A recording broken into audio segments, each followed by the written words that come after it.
me as a hedge fund manager, I'm typically looking for 500, 1,000, 10,000x returns on the sorts of deals that I'm doing. So then a lot of people don't know what a hedge fund manager is. So what is a hedge fund manager?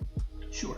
So to keep it simple enough, a hedge fund manager is the same type of investor as like someone who may trade stocks for a living or may trade gold for a living or something like that. The difference between what a normal kind of stockbroker would be and what a hedge fund manager is with a hedge fund, we're typically looking for opportunities that have a higher growth potential. So while if you are using your Roth IRA or your 401k or you have your own retirement account, they're basically going to tell you anywhere between 10 to 12% a year is what you should be looking for, which makes perfect sense. For me as a hedge fund manager, I'm typically looking for 500, 1,000, 10,000x returns on the sorts of deals that I'm doing. So, in your opinion, do you believe finance education should start at home or in the school, and if which one and why? That's a really good question. I would say that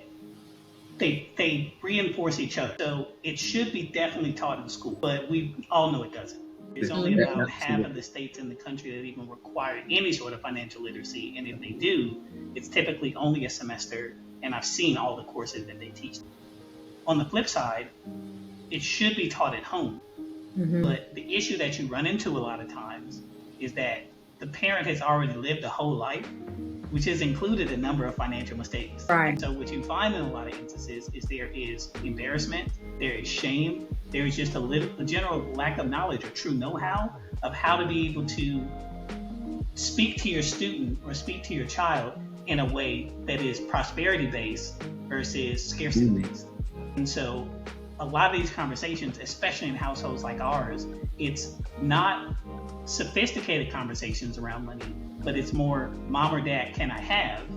Which the answer is usually binary, yes or no. The typical answer from a parent is because I said so. The conversation ends there. So there isn't really these, and this is not every case, of course, but in most cases, that isn't conducive to have healthy and intelligent conversations in and around money.